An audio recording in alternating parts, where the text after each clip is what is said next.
My name is Lena Ross. I'm 23 years old, and 5 years ago I sat at a kitchen table watching my father decide that my future was worth less than my sister's. He didn't shout, he didn't hesitate, he didn't even look at me. He just signed a piece of paper, and in that quiet moment everything I thought I had been building toward disappeared like it had never mattered. And the strangest part is I didn't react the way people expect. I didn't cry, or argue, or throw anything across the room. I just said okay, and walked away. Because sometimes when something breaks inside you, it doesn't explode, it goes silent. And that silence is what changes everything. If you've ever been the person in your family who feels like you're standing slightly outside the picture, even when you're right there in it, you'll understand what I'm about to tell you, because this isn't just about money. It's about what happens when the people who are supposed to believe in you decide you're not worth the investment. I grew up in a house that looked perfect from the outside: clean lines, painted walls, a front yard my father maintained like it was part of his identity, neighbors who waved and said we were a good family, but inside it didn't feel like a family. It felt like a system, quiet, controlled, everything measured, everything decided by one person, my father, Daniel Ross. A man who believed life should be calculated, efficient, predictable. He managed money like it was a tool of control, and in our house it was. Every dollar had direction, every choice had purpose, and my younger sister Ava was always at the center of that purpose. She was confident, loud, ambitious in a way that made people pay attention. She fit perfectly into the version of success my father believed in, while I was different, quieter, more observant. The one who helped my mom with things that no one noticed, the one who didn't ask for much, or maybe the one who learned early that asking didn't change anything. But there was one thing I cared about: drawing. Not as a hobby, but as something that made sense to me in a way nothing else did. Lines and shapes and space felt like a language I understood. My art teacher once told me I had real potential. That word stayed with me longer than I expected, because no one at home ever used it when they talked about me. The only person who ever truly saw that part of me was my grandmother, Margaret. She didn't care about grades, or achievements, or plans. She cared about how I saw things. She would sit with me for hours showing me how to look at the world differently, how to notice details most people ignore. She used to say, "Your hands and your mind are yours. No one can take that from you." At the time, it sounded comforting but distant, like advice I didn't fully need yet. I didn't know it would become the only thing I had left later. When she passed away, something shifted in the house. It became quieter but heavier, like something important had been removed and nothing replaced it. A week before she died, she held my hand and told me she had set something aside for me, something that was mine. I didn't think much of it then. I thought maybe it was a piece of jewelry or something small to remember her by. I didn't understand that she was the only person who had planned for me in a way that would matter. 2 years later, everything came to a point at that kitchen table. It was an ordinary morning. Coffee, sunlight, nothing dramatic. Ava sat down with a printed plan talking about her future, an MBA, a business idea, numbers that sounded impressive but vague. My father listened the way he always did when she spoke, focused, approving. And then she said it, casually, like it was obvious, that there were two college funds, and she needed one of them. She said I wouldn't use mine anyway, like I wasn't standing there hearing every word, like my future was just an extra option that could be reassigned. I remember turning off the sink slowly, waiting for someone to correct her, to laugh, to say that wasn't how it worked, but no one did. My mother stayed silent, my father nodded. And in that nod, something inside me shifted permanently. They didn't tell me immediately, they waited a week, long enough to make it official, long enough to remove any chance I had to stop it. Then my father called me to the table and said he had made a decision. Just like that. No discussion, no explanation that mattered. He said Ava had more potential. That word again, but this time not for me. And I remember looking at my mother hoping for something, anything, a look, a sentence, a sign that she saw what was happening, but she didn't meet my eyes. She stood there quiet. And that silence hurt more than anything my father said, because it meant I was alone in that moment. And that's when I understood this wasn't a misunderstanding. It wasn't temporary, it was a decision about my value. And I realized I could either fight in a place where I had no power, or I could leave and build something where I did. So I said okay, and walked away. Not because I agreed, but because I knew nothing I said would change their minds. And sometimes the strongest thing you can do is stop trying to convince people who have already decided who you are. That night I packed quietly, not dramatically, not angrily, just efficiently. A few clothes, my laptop, my grandmother's sewing box, and a folded piece of paper I had carried for years with a name I had never called. Thomas Keene. I didn't know what it meant yet. I just knew it was something my grandmother had trusted me with. The next morning, I didn't go home after graduation. I left, with $340 and no real plan except that I wasn't going back. And as the house disappeared behind me, I didn't feel free the way people describe it. I felt uncertain, exposed, but also something else. Something small and steady, like a decision that couldn't be undone. And that was the beginning. Not of a success story, not of something easy, but of a life that would finally belong to me. Seattle doesn't care about your story. That's the first thing I learned. The city moves whether you're ready or not, whether you're hurting or not. And at 18 with $340 and no safety net, that indifference feels both terrifying and strangely freeing at the same time. I found a small room in a shared apartment, nothing comfortable, just a bed and a door I could close. And for the first time in my life, I was in a space where no one expected anything from me. And that silence felt different. Not heavy like at home, but open, like something could grow there if I gave it enough time. I got a job at a coffee shop because it was the first thing that said yes, early mornings, long shifts, feet aching by the end of the day. But it was mine. Every dollar I earned felt different because no one could take it away from me or decide how it would be used. And I signed up for classes focusing on design, because even after everything that had happened, I couldn't let go of the one thing that made sense to me. There were nights I was so exhausted I could barely keep my eyes open, mornings where I questioned whether I had made a mistake leaving, and in those moments, my father's voice would come back, not in person but in my head, telling me I wasn't built for anything real, and I would lie there, staring at the ceiling, wondering if maybe he was right. But every time that doubt got too loud, I would reach for my grandmother's sewing box, open it, run my fingers over the measuring tape, and remember that someone once saw something in me that no one else did, and that memory didn't fix everything but it kept me moving. And sometimes that's enough. Sometimes survival isn't about strength, it's about refusing to stop. A few months in, I noticed something changing. Not outside but inside me. I was making decisions without asking for approval. I was solving problems on my own. I was building something even if I didn't fully understand what it would become. And then one night, when I was sitting on the edge of my bed, looking at my bank account and realizing I didn't have enough to cover tuition for the next term, I remembered the folded paper I had been carrying. Thomas Keene. I had ignored it for 2 years because I didn't know what it meant and I wasn't ready to find out, but something about that moment made it feel different. Like this was the time my grandmother had been talking about, so the next morning I called, and when he answered, I felt something unexpected, not fear, but a kind of quiet recognition, like stepping into something that had been waiting for me. When I went to his office and he explained that my grandmother had created a trust in my name, that she had set aside money for me, not a huge amount, but something intentional, something chosen, I didn't react right away. I just sat there processing what it meant, because it wasn't about the money, it was about the fact that someone had believed in me enough to plan for my future even when the rest of my family hadn't. And when he handed me that check, something shifted inside me. It wasn't relief. It was something deeper. It was the first time I felt supported in a way that didn't come with conditions or expectations, and that changed how I saw everything moving forward. I used that money carefully, paying tuition, buying equipment, making decisions based on building something rather than surviving another week, and slowly the constant panic started to ease, not disappear but soften enough for me to think clearly about what I was doing.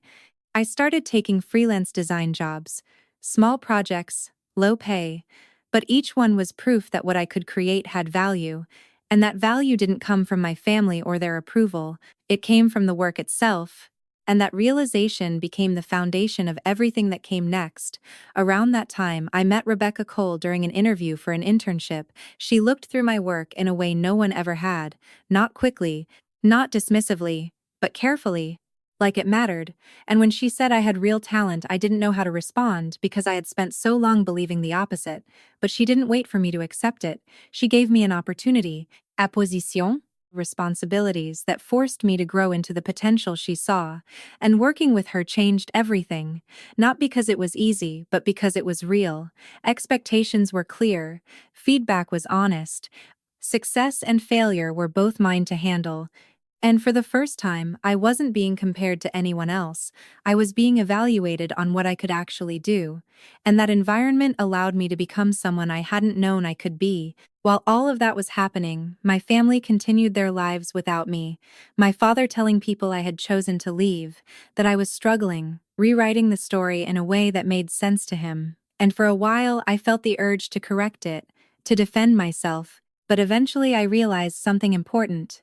People who want to believe a certain version of the story will do it regardless of what you say, and my energy was better spent building something real than fighting something that didn't change my life anymore, and that decision gave me freedom I hadn't expected, because instead of looking back I kept moving forward, and forward led to something I never imagined, a career that started to grow, clients that returned, projects that became bigger. And slowly, without realizing it, I stopped being the girl who had lost everything and became the woman who was building something from nothing.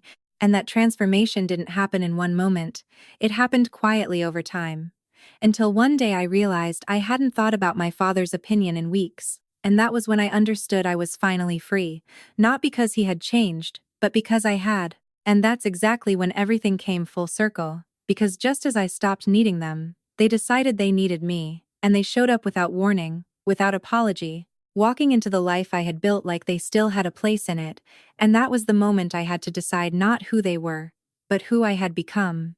Whether I would go back to being the person who needed their approval or stand as the person I had built myself into, and that decision would change everything that came next. And that decision would change everything that came next, because the truth is, when people lose control over you, they don't disappear. They come back in different ways, trying to rewrite the story so it still makes sense to them. And my father was exactly that kind of man. He didn't like loose ends, he didn't like questions he couldn't answer, and a daughter who walked away and built something on her own without him was the kind of problem he couldn't control. So he tried to solve it the only way he knew how. By pretending it hadn't happened the way it actually did. He sent emails to relatives, spoke in calm, measured tones about how I had chosen a different path, how I was going through something, careful words that sounded reasonable but left out the one detail that mattered, that he had taken my future and given it to someone else. And for a while, I heard about it from people on the edges of my life, messages that sounded sympathetic but distant, people asking if I was okay, if I needed help, and I realized something important in those moments. He wasn't just controlling money, he was controlling the narrative. And if I wasn't careful, that version of me would become the only version people knew. But I didn't fight it, not directly, because I understood something he didn't expect. The best way to break a false story isn't to argue with it, it's to outgrow it so completely that it can't hold you anymore. And that's what I did. I kept working, kept building, kept showing up in rooms where my name meant something because of what I had done, not because of who I was related to. And slowly, that version of me became real. More real than anything he could say, until one day something happened that neither of us could ignore. I was nominated for a local business recognition. Nothing massive at first, just a feature, an article, a profile that told my story in a way I hadn't planned but couldn't avoid. My name, my work, my company, all of it laid out clearly for anyone to see. And Seattle isn't as big as people think. Stories travel, connections overlap. And it only took a few days before someone who knew my family saw it and sent it to them. And I didn't know it yet, but that was the moment everything shifted on their side. Because for the first time, my father wasn't controlling the story anymore, he was reacting to it. And from what I later heard, he didn't respond the way people expect a parent to respond. He didn't say he was proud, he didn't reach out. He looked at the article and dismissed it, said it was luck, said it wouldn't last. Because accepting it would mean admitting he had been wrong, and that was something he had never learned how to do. But the story didn't stop there, because once something is out in the open, it doesn't go back. People started asking questions. Real questions this time, not quiet ones, not polite ones. Questions that required answers he didn't have, and that pressure built until he made a decision, not out of love, not out of regret, but out of necessity. He decided to come see me, not call. Not ask, just show up. because in his mind, showing up meant control, meant reclaiming a position he thought he still had. And I remember the exact moment I found out. I was in my office early in the morning, reviewing plans for a project, the kind of quiet, focused work that had become my normal, when the front desk called and said there were 3 people in the lobby asking for me. They didn't have an appointment, they just said they were family, and for a second, everything inside me went still. Not panic, not fear, something colder, sharper, like the past had just stepped into my present without asking permission, and I sat there for a moment letting that feeling settle, because I knew this wasn't just a visit, it was a test, not of them, but of me, of who I had become, whether I would go back into the role they had assigned me or stay exactly where I was, and in that moment I understood something clearly. Avoiding them would give them power, facing them would take it back. So I told my assistant to send them up, and I didn't rush, I didn't adjust anything, I didn't prepare a speech, I just sat there in my office in the life I had built and waited, and when they walked in I saw it immediately. Not recognition, not warmth, but confusion, because the space didn't match the version of me they had created in their minds. My father walked in first, still composed, still controlled, but there was something slightly off in the way he moved, like he was trying to fit into a situation he didn't fully understand. My sister followed, quieter than I remembered, less certain, and my mother came last, holding herself together in a way that looked fragile, and for a few seconds no one spoke.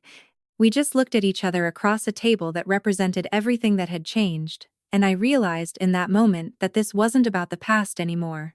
It was about the present, about the fact that I was no longer the person they could define. And that realization gave me something I hadn't had before when it came to them. Calm, real calm, not forced, not defensive, just steady. And when my father finally spoke, he used the same tone he always had, measured, controlled, like he was leading a conversation that he understood. He said I had done well, that he had always known I was capable. And if you listen closely to words like that, you realize what they are. Not acknowledgement, not apology, just a way to take credit without admitting fault. And I didn't react to it. I didn't correct him. I didn't challenge him. I just asked one simple question: how can I help you today? And that question changed everything in that room because it shifted the power completely. It turned the conversation from something personal into something transactional, something that required clarity, and for the first time he didn't have it. He talked about family, about reconnecting, about moving forward, words that sounded right but felt empty because they didn't address what had actually happened. And then my sister spoke, and what she said told me everything I needed to know about why they were really there. She asked for help, not emotional help, not understanding, but practical help. Money, advice, support to fix the situation she had created after being given everything I had lost. And in that moment, something became very clear. They hadn't come back because they saw me. They had come back because they needed something from me. And once you see that truth, you can't unsee it. And that's when I made the decision that defined everything that came after. I said no, not loudly, not angrily, just clearly. And that single word carried more weight than anything I had said 5 years earlier at that kitchen table, because this time it wasn't resignation, it was choice. And the room shifted in a way that no one could ignore. My father's control started to crack. My sister's confidence faded. And my mother. My mother finally broke, not in the quiet way she used to, but openly, emotionally, saying the words she hadn't said when it mattered most. That she was sorry, that she should have done something. And I listened, really listened, because part of me had waited a long time to hear that. But another part of me understood something equally important. Apologies don't undo decisions. They don't rebuild what was never protected. And in that moment, I realized I wasn't angry anymore. Not in the way I used to be. I was clear. And clarity is something people mistake for coldness. But it's not. It's just the absence of confusion. And I told them what that clarity looked like for me. That I wasn't going to pretend we were a family just because it was convenient now. That I wasn't going to fund the consequences of their choices. That if there was ever going to be any kind of relationship, it would start with accountability, real accountability. Not explanations, not excuses. And when I said that I saw something I had never seen before in my father, not anger, not authority, something closer to uncertainty, Because for the first time he was dealing with a version of me he didn't understand and couldn't control, and that was the moment everything truly changed, not because of what they said or didn't say, but because of what I no longer needed from them.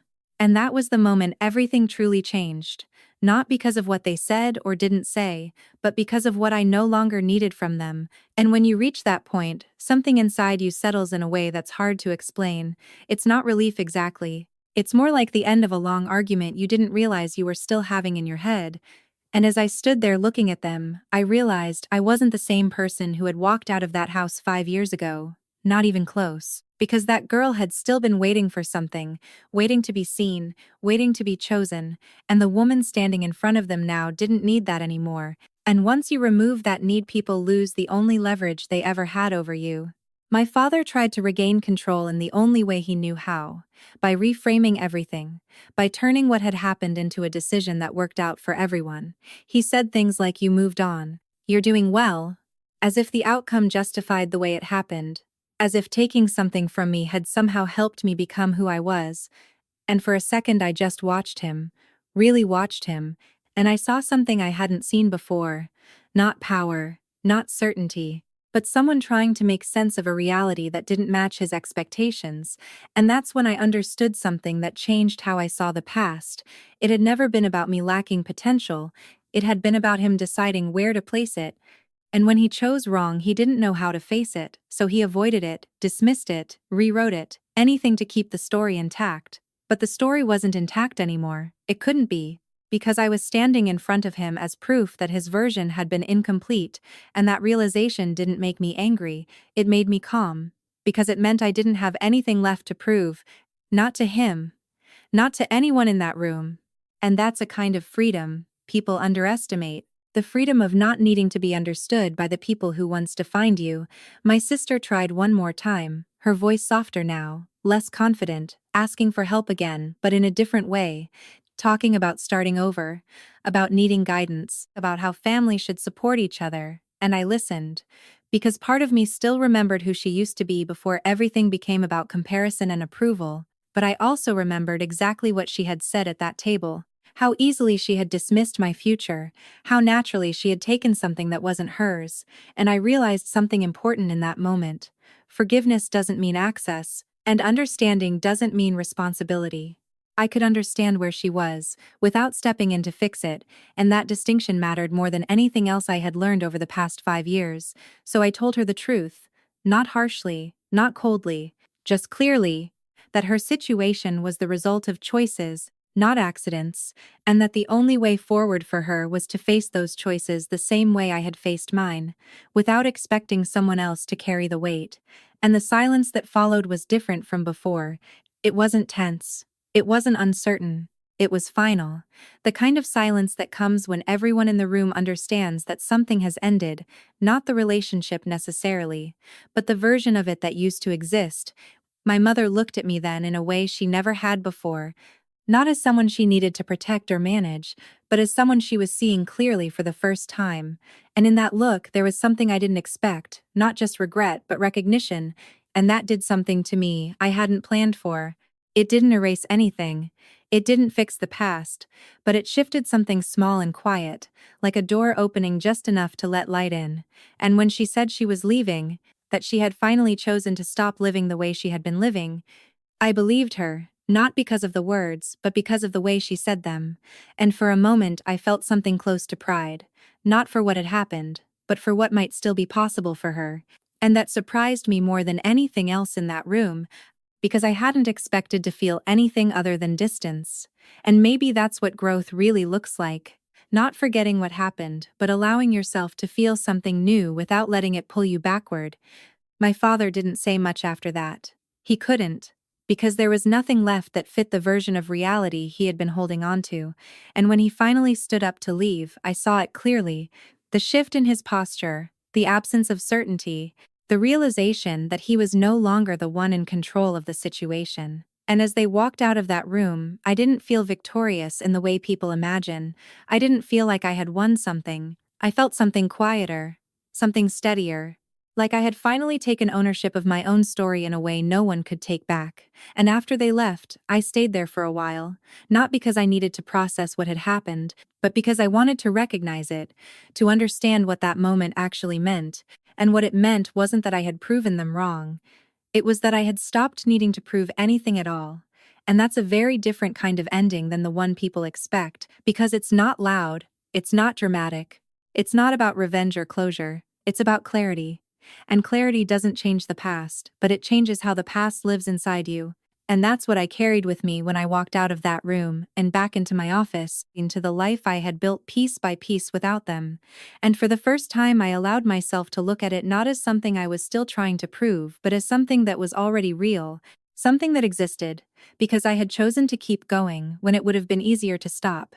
And that realization stayed with me long after they were gone, long after the silence returned, long after everything settled back into the rhythm of work and daily life. Because once you understand your own value without needing someone else to confirm it, you move differently, you decide differently, you live differently, and that's the part of the story most people don't see, the part that happens after the confrontation, after the conflict, after the moment everyone thinks is the ending. Because the real ending isn't what happens between you and them. It's what happens inside you when you finally stop measuring yourself by what they gave you or took from you, and start measuring yourself by what you chose to build anyway. And if you've ever been in a place where someone made you feel like you weren't enough, like your path didn't matter, like your future wasn't worth investing in, I want you to hear this clearly. Their decision is not your definition. It never was, and the life you build after that moment, the one you create with your own choices, your own effort, your own belief, that's the only thing that truly belongs to you, and it's more powerful than anything they could have given you in the first place. That's the only thing that truly belongs to you, and it's more powerful than anything they could have given you in the first place. And I didn't fully understand that until a few days later when everything went quiet again and I found myself alone in my apartment sitting at a small table that didn't carry any history, no arguments, no decisions made over my head, just a space I had chosen. And I remember looking around realizing that nothing in that room had been given to me without effort. Every object, every corner, every small comfort had been built slowly from choices I made when no one was watching. And that realization didn't feel dramatic. It felt grounding, like I was finally standing on something solid that couldn't be taken away by someone else's opinion. And that night I opened my laptop to prepare for the event I had almost forgotten about in the middle of everything. The recognition, the speech I needed to finish. And for the first time since I started writing it, I knew exactly what I wanted to say. Not something polished, not something designed to impress, but something honest, because the truth had always been the strongest part of this story, even when it was uncomfortable. And when the day came, and I stood on that stage, looking out at a room full of people who didn't know the full version of what it took to get there, I felt calm in a way I hadn't expected. Not because everything was perfect, but because I wasn't hiding anything from myself anymore, and I spoke about starting with almost nothing, about being told I didn't have potential, about learning that potential isn't something someone else assigns to you, it's something you decide to build regardless of what they say. And I talked about my grandmother, about the quiet belief she gave me before I even knew I needed it, and how sometimes one person seeing you clearly can carry you through years of doubt. And I didn't mention my father by name.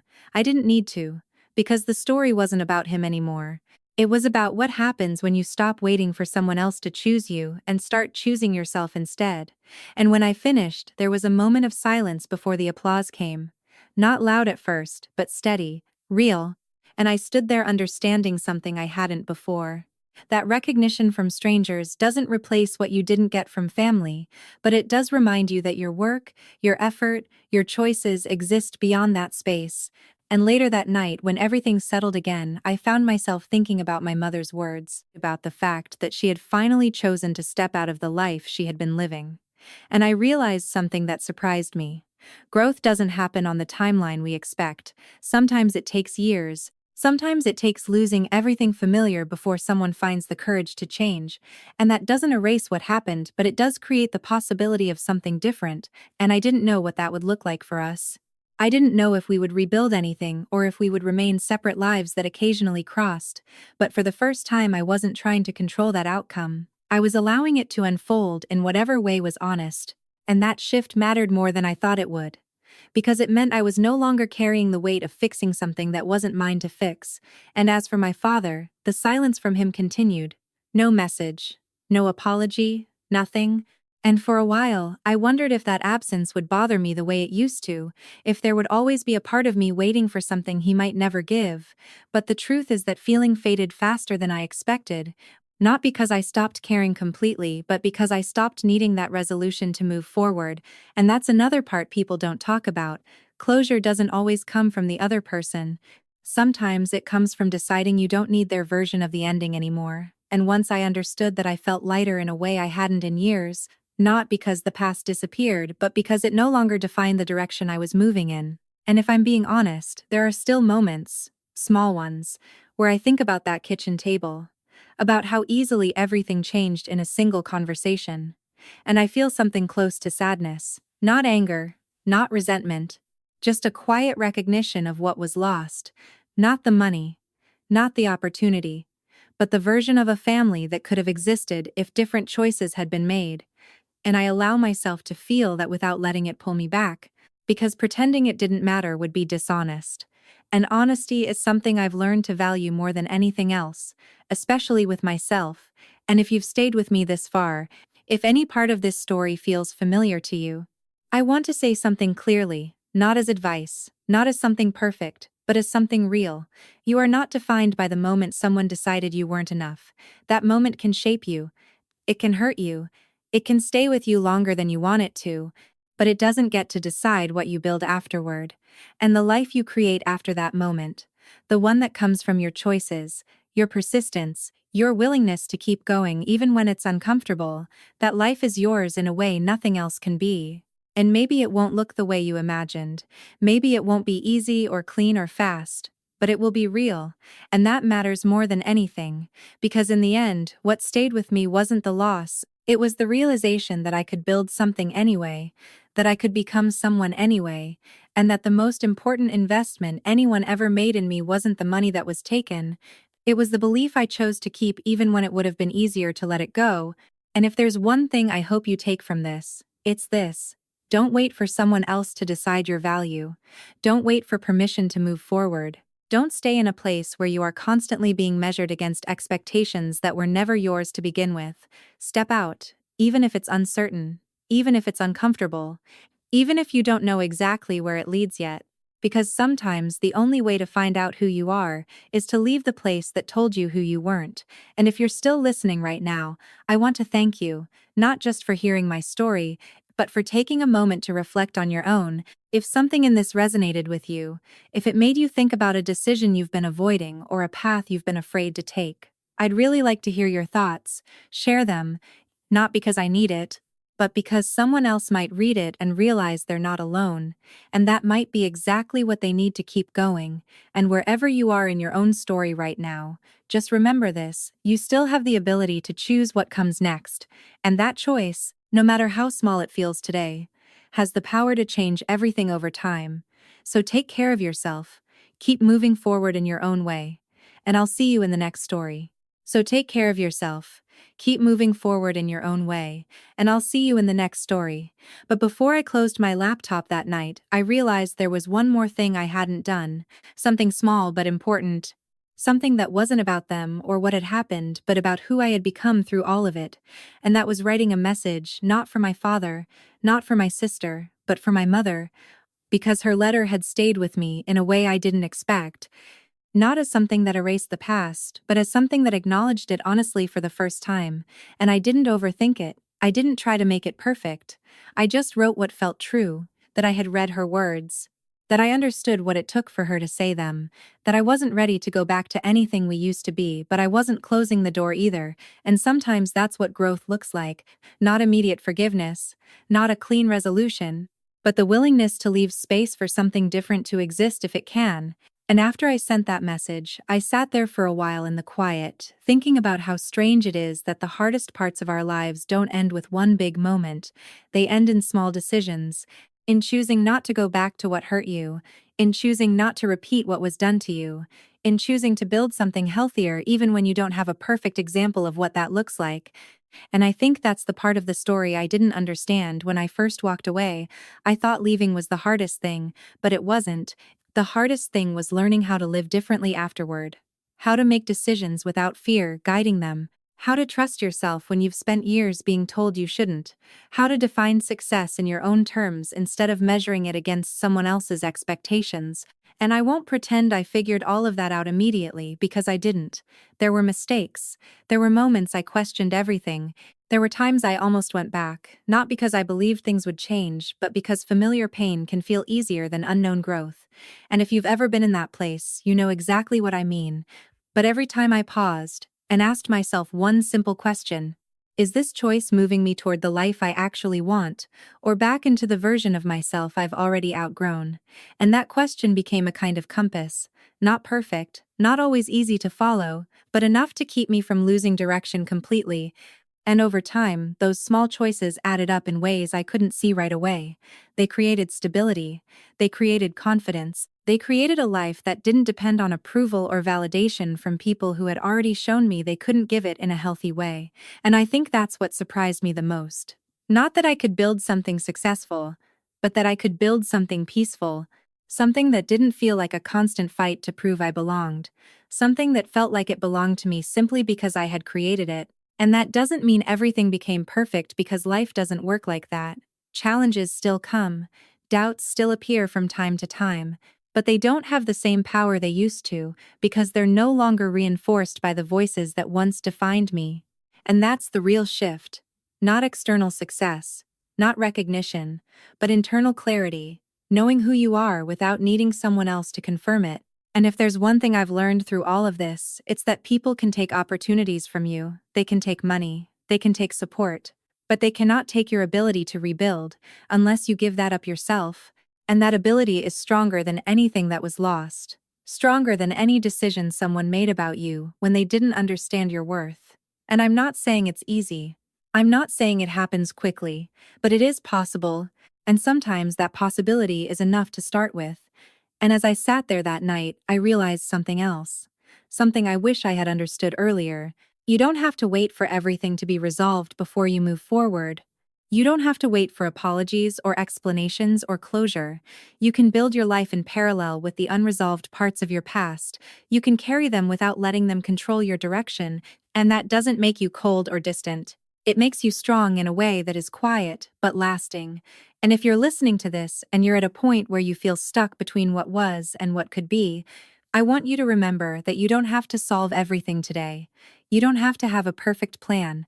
You just need to take one step that aligns with the person you want to become, even if that step feels small, even if it feels uncertain, because those steps are what build momentum, and momentum is what eventually changes everything. And I think about that now whenever I look at where I am, not with pride in the way people expect, but with a kind of quiet appreciation for the fact that I kept going when it would have been easier to stop.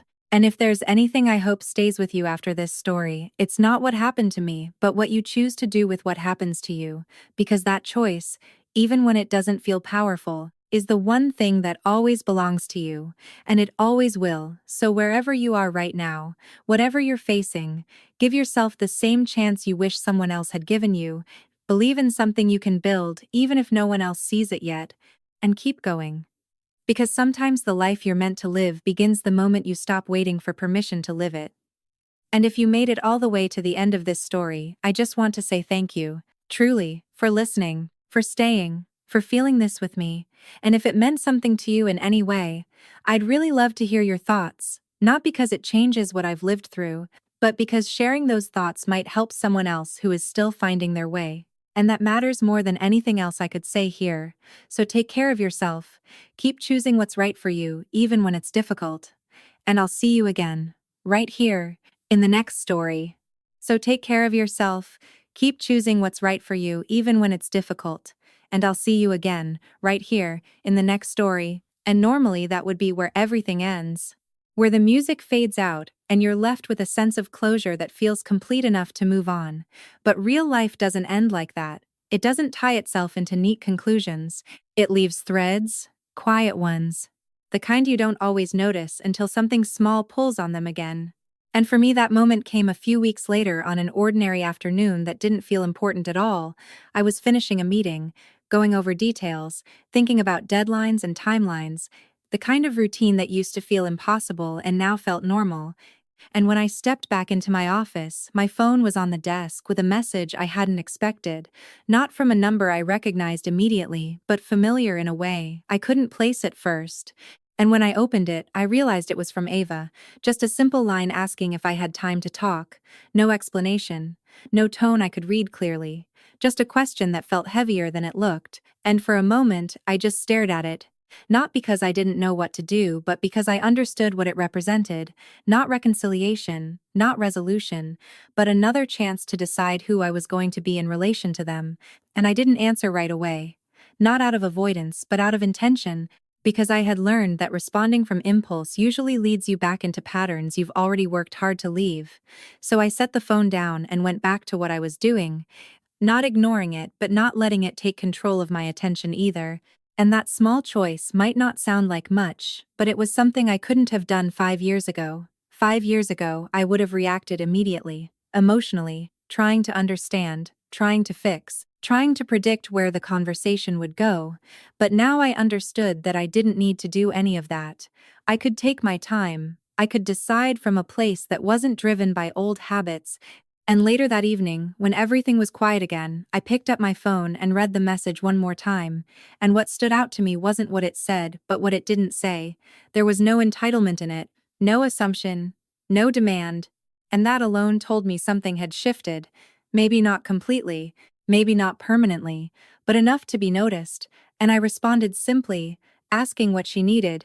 And when she called, her voice sounded different, not the confidence I remembered, not the dismissiveness. Something softer, uncertain, like someone who had run out of ways to avoid reality and was finally facing it directly. And she didn't start with excuses or explanations.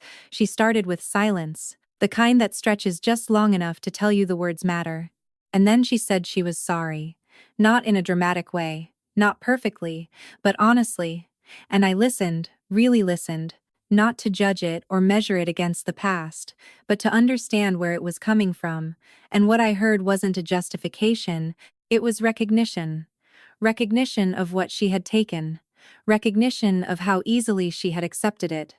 Recognition of the consequences that followed. And for a moment, I felt something I didn't expect. Not anger, not relief. Something closer to empathy, not because what she did was okay, but because I could see the cost of it in her now. And that doesn't erase the past, but it does change how you hold it. And she told me she wasn't asking for money anymore. She wasn't asking for anything, really. She just wanted to say it, to acknowledge it, to stop pretending it hadn't mattered. And that was different from the conversation in my office. Different from the way she had approached me before.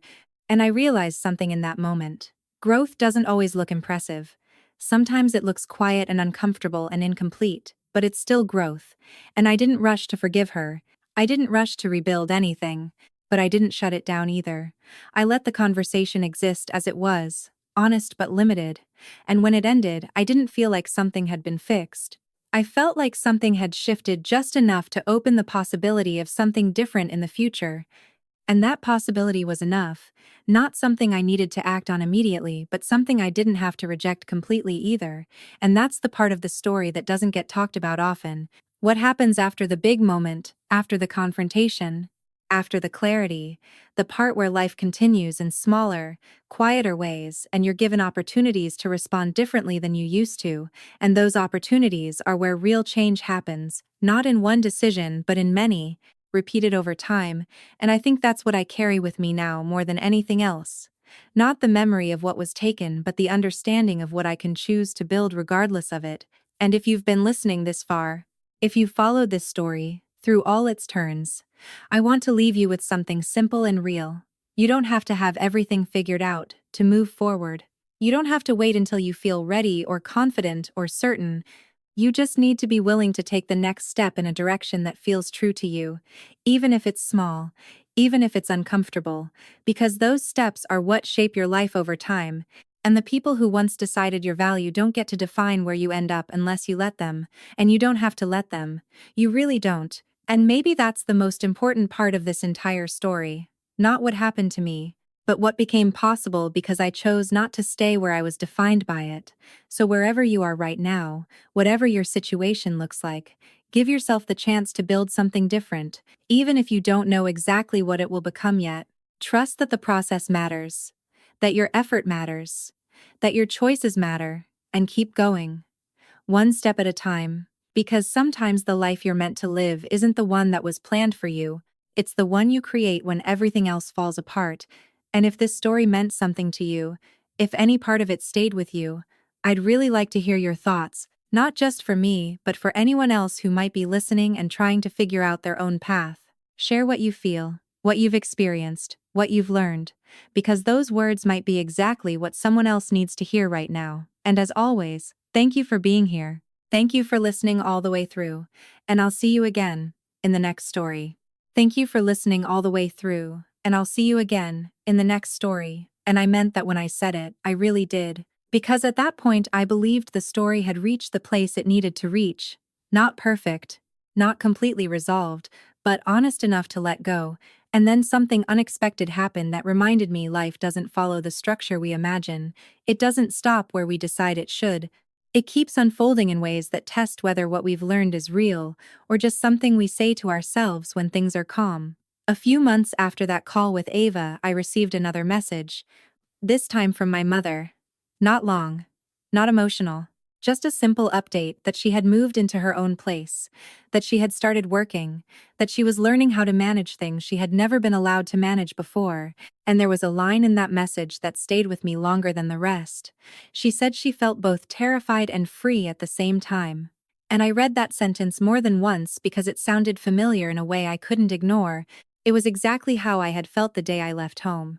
And for the first time I saw her not just as my mother, not just as someone who had failed me in an important moment, but as someone who had spent years living inside a structure she didn't know how to step out of until it became impossible not to. And that didn't change what happened. It didn't erase anything, but it added a layer of understanding that hadn't been there before. And understanding is complicated. It doesn't excuse behavior, but it changes how you carry it. And I realized something I hadn't expected. That holding on to anger toward her no longer felt necessary, not because she deserved forgiveness automatically, but because I had reached a point where I didn't need that anger to protect myself anymore. And when you no longer need something, you can choose whether to keep it or let it go. And I chose to let it soften. Not disappear completely, but soften enough that it didn't define how I saw her moving forward. And I replied to her message in the same way I had been living, honestly but carefully, telling her I was glad she had taken that step, that I understood how difficult it must have been, that I wasn't ready to rebuild everything but I was open to seeing where things might go over time, and that response wasn't dramatic. It didn't change everything overnight, but it was real. And sometimes real is more important than anything else, because it creates a foundation you can actually build on. And over the next few months we spoke occasionally, not about the past in detail, not about fixing everything, but about small things. Daily things, the kind of conversations that don't carry pressure, and slowly something began to form. Not the same relationship we once had, not a return to what was, but something new, something that existed in the present instead of being tied to expectations from the past. And that process taught me something I didn't know before, that relationships don't have to be all or nothing. They can exist in forms that are honest to who people are now, not who they were or who you wish they had been. And that flexibility made space for something I hadn't thought possible, a connection that didn't feel forced or dependent on pretending everything was okay. And while that was happening, Ava continued her own path, slower, less certain, but real in its own way. She found work, started paying off her debts, made choices that reflected a different understanding of what had happened, and we didn't become close again, not in the way we once were expected to be. But we reached a place where there was no longer tension in every interaction, just a quiet acknowledgement of the past and a shared understanding that things were different now, and my father remained distant, unchanged in many ways, still holding on to silence as his way of maintaining control. And for a long time, I wondered if that silence would always feel unfinished, if there would always be something unresolved there. But eventually I understood something important. Not every story ends with an apology. Not every person reaches the point of reflection you hope they will. And waiting for that can keep you tied to something that no longer serves you. So I stopped waiting, not out of bitterness, but out of acceptance. And that acceptance brought a kind of peace I hadn't experienced before. Because it meant I was no longer holding space for something that might never come. I was simply moving forward with what was real, and as my life continued to grow, as my work expanded, as new opportunities came and new challenges appeared, I found myself thinking less about where I started and more about where I was going, not because the past didn't matter, but because it no longer needed to be revisited to understand who I was. And that's when I realized something that felt like the true ending of this story. Not the confrontation, not the success, not even the recognition, but the moment when I could look at my life as it was and feel grounded in it without needing to compare it to what it could have been, without needing to measure it against what was lost, just seeing it for what it was, something built step by step, decision by decision. And that feeling didn't come all at once. It came gradually, quietly, until one day, I noticed it was simply there, steady, reliable, mine. And if you've been listening to all of this, if you've followed every part of the story from the beginning to now, I want to leave you with something that goes beyond my experience, something that applies to wherever you are in your own life. You are allowed to outgrow the place that once defined you. You are allowed to build something different, even if no one understands it at first. You are allowed to move forward without carrying every expectation that was placed on you. And you are allowed to decide what your life looks like based on who you are now, not who someone else thought you should be. And that decision doesn't have to be loud or dramatic, it can be quiet, consistent, repeated over time, but it matters more than anything else, because it shapes everything that comes after. So if you're standing at a point where you feel uncertain, where you're not sure whether to stay or leave, whether to hold on or let go, remember that the most important thing isn't having the perfect answer, it's being honest with yourself about what you need to grow, and then giving yourself permission to follow that, even if it's difficult, even if it takes time. Because the life you build from that place will always be stronger than one built on someone else's expectations. And if this story has stayed with you in any way, if it's made you think about your own choices, make your own path, I'd really like to hear your thoughts, share them, not because it changes anything for me, but because your words might be exactly what someone else needs to hear right now, and that's something worth passing on. So thank you again for being here, for listening, for staying through every part of this, and wherever your story is taking you next, I hope you keep going, one step at a time, in a direction that feels true to you, and I'll see you again, right here, in the next story. Right here, in the next story, and I thought that was the end, I really did. Because there comes a point where you feel like you've said everything that needed to be said and felt everything that needed to be felt. And you begin to step forward without looking back as often. But life has a quiet way of returning to places you thought you had already left. Not to pull you back, but to show you how far you've actually come. And for me, that moment arrived on a day that didn't seem important at all.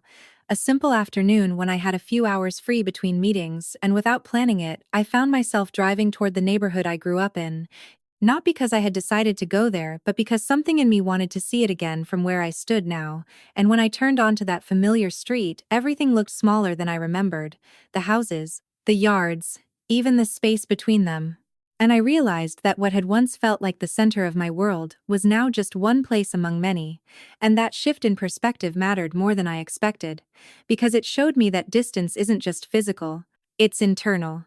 It's the space you create between who you were and who you've become. And I parked for a moment, without getting out of the car, just looking at the house that had once held so much weight in my life.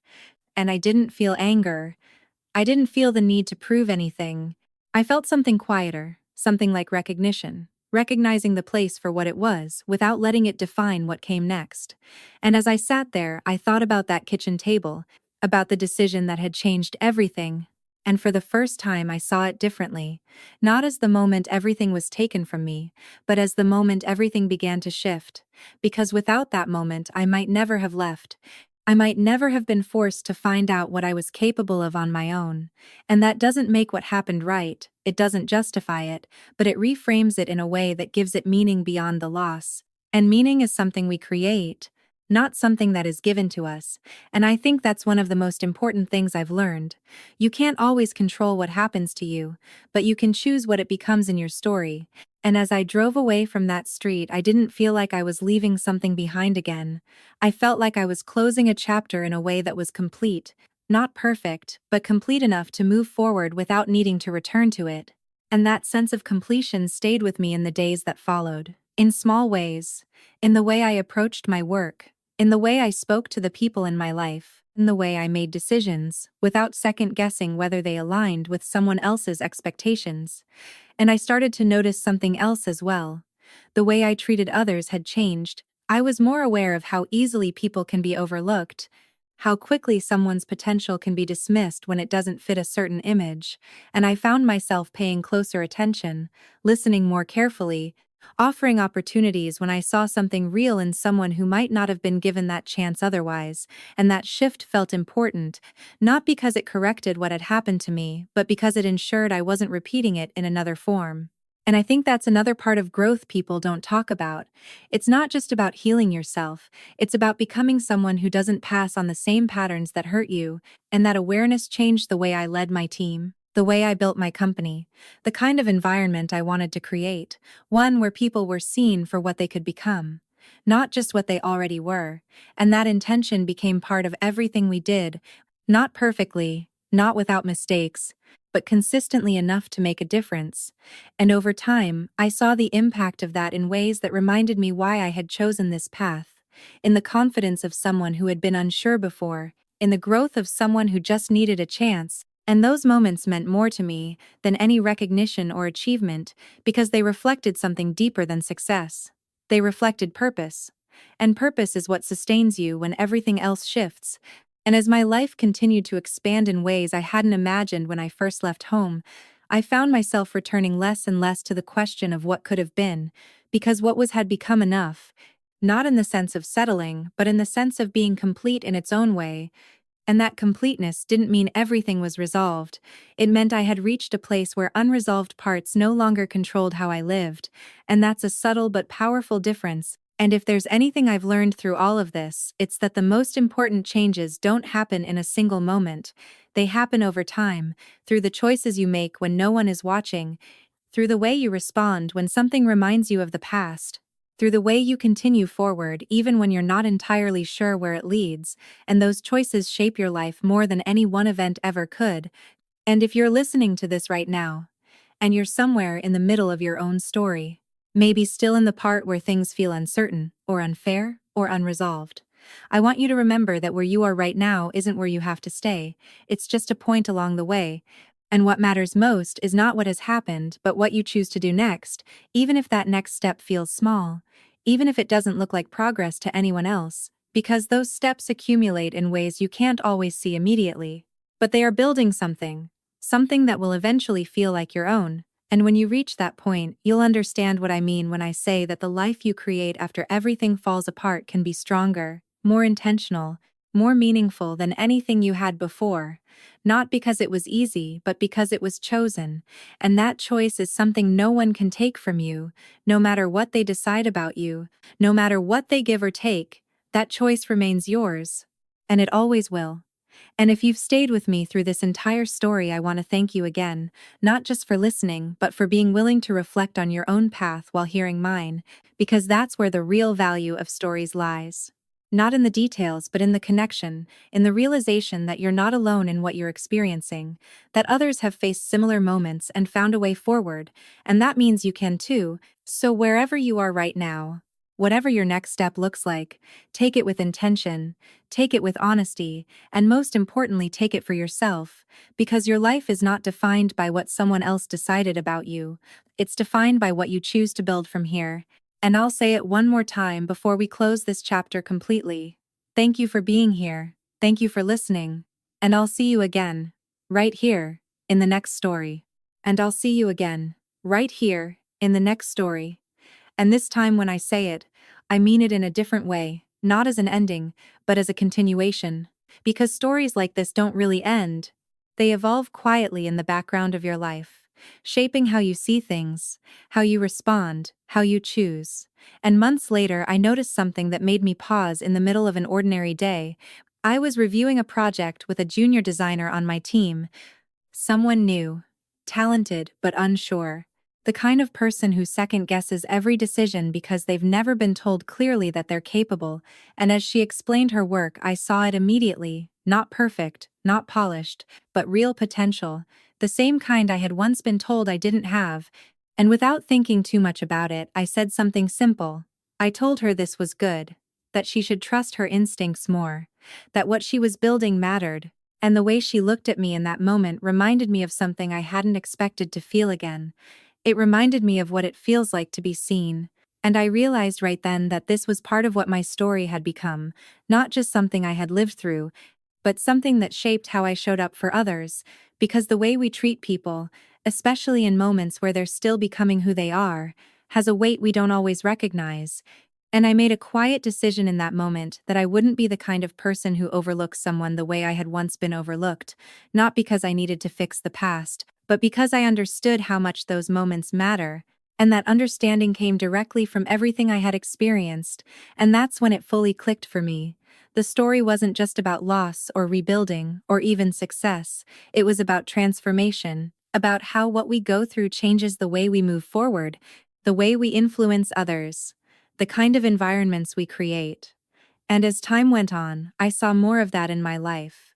In the culture we built within the company, in the way people grew when they were given space instead of pressure, in the way trust created better work than control ever could, and I realized something my father had never understood. Control might create order, but it doesn't create growth, and growth is what actually sustains anything over time. And that difference shaped everything I did moving forward, not as a reaction to him, but as a conscious choice about the kind of person I wanted to be. And somewhere along the way, I stopped thinking about proving anything to anyone, not because I had won some kind of internal argument, but because the argument itself no longer existed. It had simply faded as my life filled with things that mattered more: meaningful work, real connections, moments of quiet satisfaction that didn't need to be shared or validated to feel real. And I think that's the part people miss when they hear stories like this. They focus on the turning point, the confrontation, the success, but the real story is what happens after that. The way you live day to day, the way you carry yourself when no one is watching, the way you continue to choose what aligns with who you've become. And that's where everything truly settles, not in a single moment, but in a pattern of choices that reflect your values consistently over time. And if I could go back and tell the version of myself who was sitting at that kitchen table what would come next, I wouldn't tell her about the company or the recognition or the outcomes. I would tell her something simpler.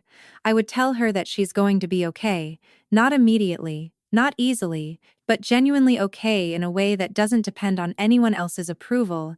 And I would tell her that the pain she feels in that moment will eventually turn into clarity, and that clarity will guide her in ways she can't see yet. And most importantly, I would tell her that she doesn't need to fight to be chosen, because the moment she chooses herself, everything begins to change. And if you're listening right now, and you're somewhere in that earlier part of the story, still sitting at your own version of that table, still trying to understand why things happened the way they did, still questioning your worth because of someone else's decision, I want you to hear this clearly. That moment is not the end of your story, it's the beginning of a different one. One where you get to decide what comes next. And that decision doesn't have to be perfect, it just has to be yours. And you don't need to have everything figured out to take it, you just need to take the next step that feels honest, and then the next, and then the next. Because those steps will lead you somewhere, even if you can't see where yet. And one day, you'll look back and realize that what felt like an ending was actually the point where everything started to open up in a way you couldn't have planned. And that's the part I hold on to now more than anything else. Not the loss, not the conflict, but the possibility that came from it, the chance to build something that truly reflects who I am, and to live a life that feels aligned with that. And that's something I wouldn't trade for anything that was taken from me. And if this story has meant something to you, if it stayed with you in any way, I encourage you to take a moment and think about what your next step looks like. Not the whole path, just the next step, and take it for yourself. Not for approval, not for validation, but because it's yours to take, and that's where everything begins. and once again, from the bottom of my heart, thank you for being here, thank you for listening all the way through, and I'll see you again, right here, in the next story. Right here, in the next story. And even as I say that now, I realize something I didn't understand when I first started telling this. That stories like this don't really belong to one person once they're shared. They become something that moves through other people's lives in quiet ways, in moments when someone is sitting alone wondering if they should stay or leave, in moments when someone is deciding whether to believe what they've been told about themselves or question it for the first time. And that thought stayed with me longer than I expected, because it made me look at my own life differently, not just as something I had rebuilt, but as something that could influence how others rebuild theirs. And that's a kind of responsibility I hadn't planned for but came to value deeply, because I know how much a single moment of clarity can matter when you're in a place where everything feels uncertain. And a few weeks after I had shared my story publicly, I started receiving messages from people I had never met, different backgrounds, different lives, but the same feeling woven through their words, feeling overlooked, feeling dismissed, feeling like their path didn't fit the expectations placed on them. And reading those messages, I saw parts of my own experience reflected back in ways that made everything feel more connected, like the story wasn't just mine anymore. It was part of something larger, something that exists in many forms in many lives. And I took my time responding to those messages, not because I didn't care, but because I wanted to answer honestly, not with perfect advice, but with real understanding. Telling them what I had learned, not as a formula but as a perspective, that you don't need permission to take your life in a different direction, that uncertainty doesn't mean you're making the wrong choice, it means you're stepping into something new, and that building something meaningful often starts in places that feel unstable at first. And as I wrote those responses, I noticed something happening inside me, a kind of quiet reinforcement of everything I had lived through, because explaining it to someone else made it clearer in my own mind. It turned experience into understanding, and understanding into something that could be shared. And that process deepened my sense of purpose in a way I hadn't anticipated. Not in a grand or dramatic way, but in a steady, consistent way that shaped how I showed up day to day, and I began to approach my work with a slightly different mindset, still focused on results, still driven by growth, but also aware of the impact of how that growth happens, the environment it creates, the way people feel within it, and that awareness influenced decisions in ways that might seem small from the outside but mattered deeply in practice. Choosing collaboration over control, choosing to listen before deciding, choosing to give someone space to develop rather than immediately correcting them. And those choices created a culture that reflected something I had needed at one point in my own life. A place where potential is recognized even when it's not fully formed yet. And that became one of the most meaningful parts of what I was building, not just the outcomes, but the way people experience the process. And as that continued to evolve, I found myself thinking less and less about where I started, not because I was trying to forget it, but because it no longer required my attention to maintain my direction. It had done its part, it had shaped me, and now it could exist in the background without pulling me backward. And that's when I realized something that felt like the final layer of this entire experience, that moving forward doesn't mean leaving everything behind. It means carrying what matters in a way that supports where you're going, instead of holding you in place. And that distinction changed how I saw everything. My past wasn't something I needed to escape from anymore. It was something I could integrate, something that informed my choices without limiting them. And that sense of integration brought a kind of balance I hadn't known before, where I could acknowledge what happened without being defined by it, where I could appreciate what I had built without needing to compare it to what was lost. And that balance is something I now protect carefully, not by avoiding difficult memories, but by keeping them in perspective, by remembering that they are part of the story, but not the whole story. And if you've stayed with me through all of this, through every layer and every shift, I want to leave you with something that has become very real to me over time. Your life is not a single moment, not the one where things went wrong, not the one where everything changed. It's a series of moments that you move through, and what defines it is not any one event, but the way you continue to move forward afterward, the way you choose to respond, the way you build, the way you adapt. And that means that no matter where you are right now, no matter what has happened up to this point, there is still space for something different to emerge. There is still room for growth, for change, for something that feels more aligned with who you are becoming. And that possibility is always there even when it doesn't feel visible. And sometimes all it takes is one decision, one step, one shift in perspective to start moving toward it. And that's where I'll leave you now. Not at an ending, but at a point of continuation. A place where your own story keeps unfolding in its own way. And whatever that looks like for you, I hope you approach it with honesty, with courage, and with the understanding that you have more control over what comes next than you might realize. Thank you again for being here, for listening, for reflecting, and for carrying this story forward in whatever way it connects with your own. And as always, I'll see you again, right here, in the next story. And as always, I'll see you again, right here, in the next story. And maybe this time it's not about another story I tell. Maybe it's about the one you're living right now.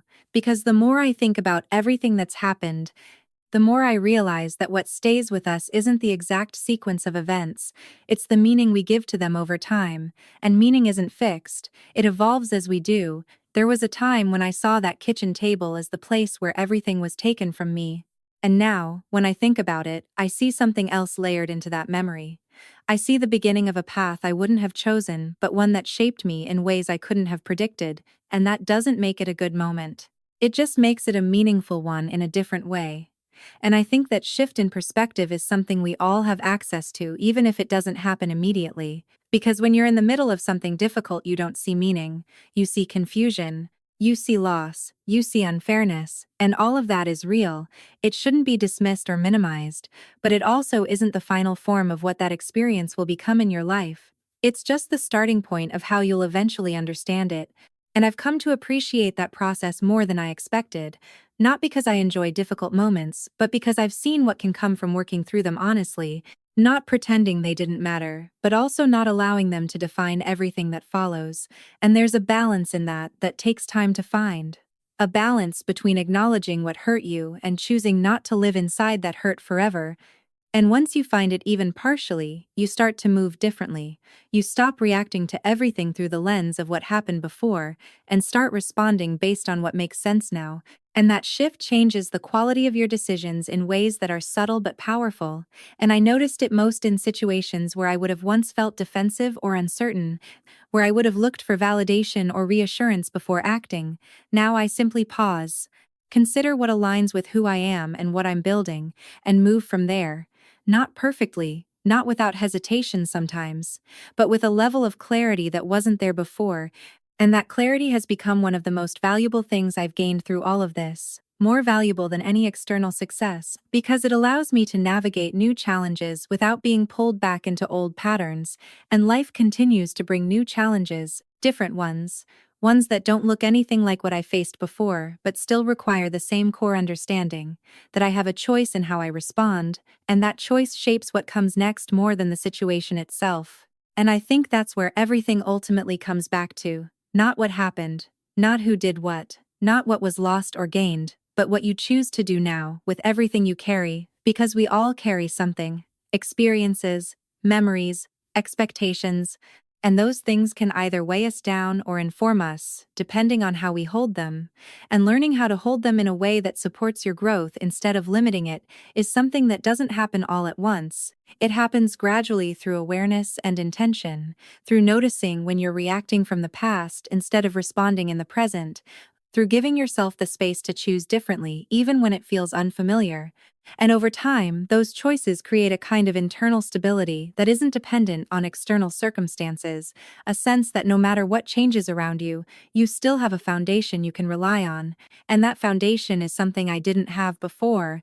It's something I had to build piece by piece, often without realizing it at the time, and now that it's there, I protect it in simple ways, by being honest with myself, by not ignoring what feels wrong, by not staying in situations that pull me away from who I've become. And those boundaries aren't about keeping people out, they're about maintaining alignment with what matters. And that alignment is what allows everything else to function in a way that feels sustainable. And as I look ahead, I don't think about my life in terms of proving anything anymore. Not to my family, not to anyone who once doubted me. Because that chapter has already done what it needed to do. It shaped me. It challenged me. It pushed me to grow. And now it sits behind me as part of the story but not the focus of it.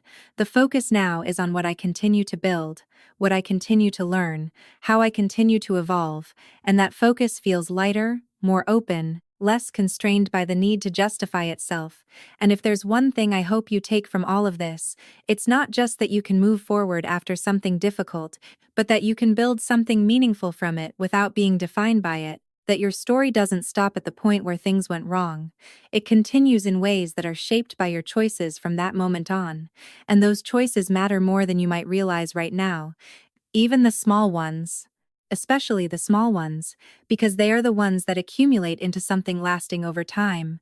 And wherever you are in your own story, whether you're at the beginning of something uncertain or in the middle of something challenging or already moving into something new, give yourself the same understanding you would offer someone else. Give yourself the space to grow without expecting perfection. And trust that even if the path isn't clear yet, you're still moving. You're still building. And that matters, it really does, so keep going, keep choosing what aligns with who you are becoming, and let your story unfold in its own way, because that's where its real strength lies. And once again, thank you for being here, for staying with me through all of this, and for carrying this story with you in whatever way it connects to your own. And I'll see you again, right here, in the next story. And I'll see you again, right here, in the next story. And maybe the most honest way to end this isn't by ending it at all, but by leaving it where real life actually continues, in the quiet spaces between big moments, in the days where nothing dramatic happens but everything meaningful is still being built, because that's where I found the truest version of myself, not in the confrontation, not in the success, not even in the moments where everything seemed to come together, but in the repetition of small choices that slowly shaped a life that felt like mine. And I think that's something worth saying clearly, because it's easy to believe that change comes from one powerful decision or one turning point, but in reality it comes from consistency, from showing up again and again even when it's not exciting, even when no one is watching, even when there's no immediate reward. And that kind of consistency is something I had to learn from the ground up, because I didn't have a model for it growing up. I had structure, I had control, but I didn't have the kind of support that encourages steady growth. And building that for myself required patience in a way I wasn't used to, patience with mistakes, patience with progress that felt slow, patience with not knowing exactly where things were going.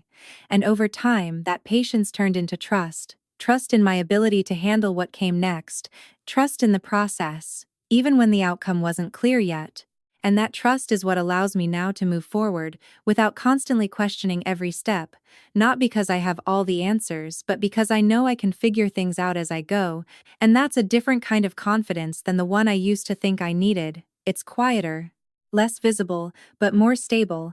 And as I continue building my life in this way, I notice how much more space there is for things that truly matter, for relationships that are based on mutual respect instead of expectation, for work that feels meaningful instead of performative, for moments of rest that don't come with guilt because I'm no longer trying to prove my worth through constant effort. And that shift has changed the quality of everything, not just what I achieve, but how I experience it.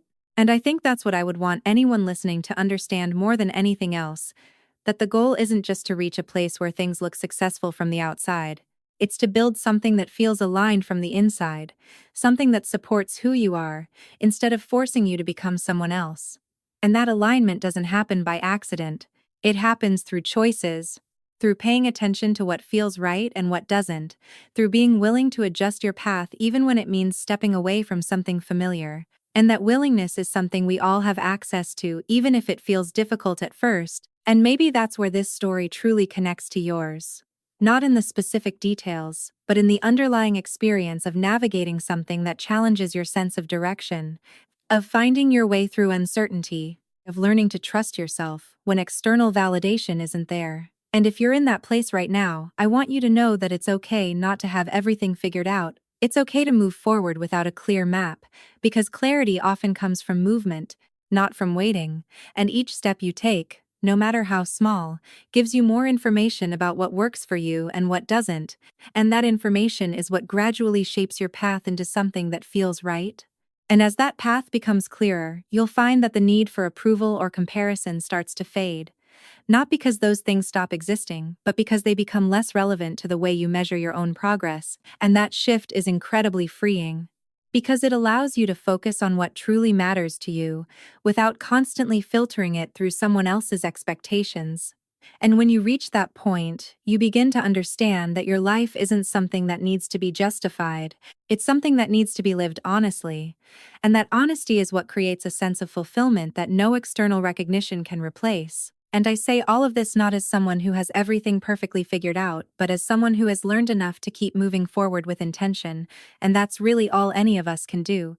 Continue learning, continue adjusting, continue choosing what aligns with who we are becoming. And if you carry that with you, if you let that guide your decisions, even in small ways, you'll find that your life starts to take shape in ways that feel more authentic, more sustainable, more your own. And that's what I hope you take from this. Not just the story itself, but the possibility within it. The possibility that no matter where you start or what you've been through, you can still build something meaningful, something that reflects who you are rather than what was expected of you. And that process doesn't need to be rushed. It doesn't need to look a certain way. It just needs to be real. And if you stay with that, if you keep choosing what feels true for you even when it's difficult, you'll get somewhere that matters. Somewhere that feels right in a way that can't be taken away. And that's where I'll leave you now. Not at a final conclusion, but at a point where your own story continues, with all its possibilities still open. So keep going, keep building, and keep trusting that what you're creating step by step is enough. And once again, thank you for being here, for listening, for sharing this space with me. And I'll see you again right here in the next story.